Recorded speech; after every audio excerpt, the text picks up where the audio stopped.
if you're the new coach going in, how difficult is it to work with this group?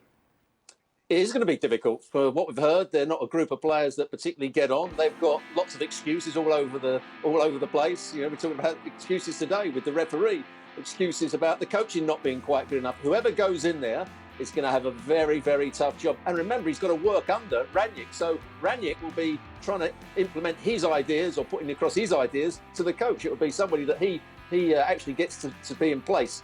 I think it's going to be a really tough job for him. The players are okay, but they're nothing better than okay. They are where they should be in the Premier League at the moment. They are where they should be in the Champions League, out. So it's going to be a tough, tough job for whoever takes over. I can hear them now, Ali. Mm-hmm. Oh, when PSG got knocked out, you were there having a go at Messi. Why aren't you having a go at Ronaldo? We are having a go at Ronaldo, are we not? Again, he spent a lot of the game floating around.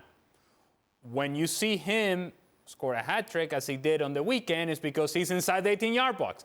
When he takes himself out of that position to go and combine in other areas, there's nobody else from Manchester United that takes that central position, that is willing to take that responsibility on, or that is good enough to take that responsibility on. And so while he may have been active, while he may have been getting on the ball, was he effective? Was he efficient? And the answer is no, he was not. Now, that's also a byproduct of the fact that Manchester United, they don't create opportunities. They don't create chances. And so I'm guessing that Ronaldo is saying, well, I got to get on this ball. I got to go create something. But fine, you're creating for whom? Who is it that you're going to create for other than yourself? Can't matter. Well, that's it. You know, when Stu was talking about the substitutions, I'm thinking to myself, of all the players that I thought I was going to see today coming off the bench of Manchester United when they need a goal, Juan Mata was nowhere near the expectation. And I just think it really paints a picture as to what sort of the lack of direction from Manchester United is. Yeah. It felt like the substitution pattern was like, give me that guy. Give me that guy. Yeah, sure, Juan Mata. Come on down. You get a chance. I don't sense that there is much of a plan going on. I don't sense that there is much identity going on. You don't really sense that, okay, we are going to put these players on the field because they're going to do this. They're going to execute this, that there is a clear objective as to what they want to do. I don't understand, and I think it says a lot about Paul Pogba, that in a game, in a deciding game, he's sitting on the bench. He says a lot about Paul Pogba and what he means to Manchester United or what he doesn't mean to Manchester United. There's just so many questions about this club that when we talk about Manchester United and we think, well, they just beat Spurs and now they're going to build momentum, and you kind of go, no.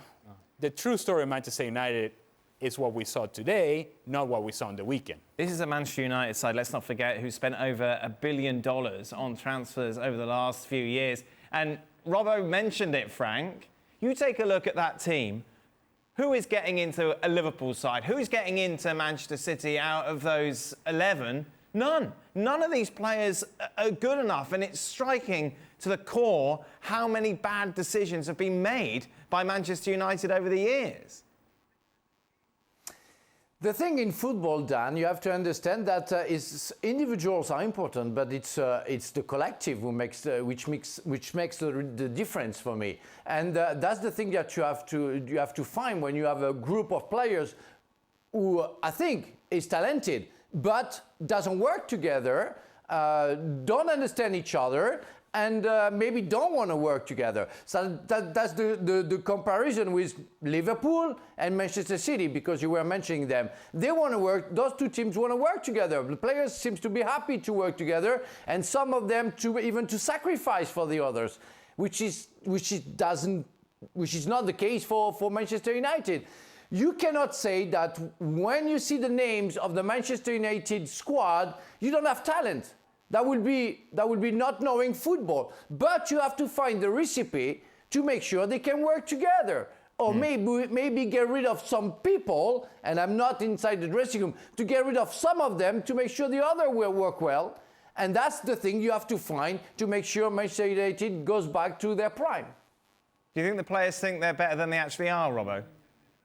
I think to a certain degree. The question, I'd also say, if Tuchel took over at Manchester United, or if Jurgen Klopp took over at Manchester United, or Pep Guardiola took over at Manchester United, would they be a better team? Yes, they would, because they'd get the get more out of the players. They'd be, as Frank said, they'd be more cohesive. They'd have a game plan. Over the last 4 or 5 years, Manchester United haven't had a proper game plan. They've brought in new managers. Ole Gunnar Solskjaer was a lovely guy and managed quite well, but wasn't a coach. And Rangnick doesn't seem to have the sort of backing of the players, I wouldn't say. And that makes it difficult for a manager. And going back to Ali's point, when we're talking about Ronaldo, was it Ronaldo's decision to go where he wanted to, or was it the manager's decision? That's a big question that needs to be answered. If I was to spin one positive for Manchester United, Robbo, could I say now they can focus on finishing top 4? Hey! You are spinning it now. You've always been a politician, Dan. Not a very good one, but you've always been a politician. Well, what sort of answer is that? Have a go at me for the question. Yeah, I mean, that's all they've got to play for now. But is that going to make them any better? I'm not sure it is. Can Atletico Madrid win this? Champions League? 7 teams and then will be left, won't they, in the draw?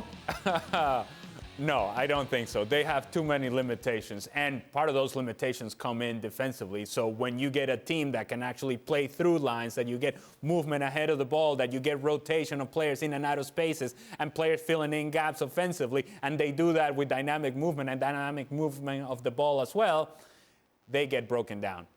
It has happened throughout the course of the season. No reason to believe that now all of a sudden Atletico Madrid is back to, you know what we're going to do? We're going to defend. We're going to hang on. We're going to counterattack. We're going to create chances in the counter. We're going to win 1-0. That's not what they have been. The reality of Atletico Madrid is a team that they have vulnerabilities, and they will show eventually in Champions League. Thank you very much for watching ESPN FC on YouTube. For more highlights, analysis, and exclusive content, be sure to subscribe.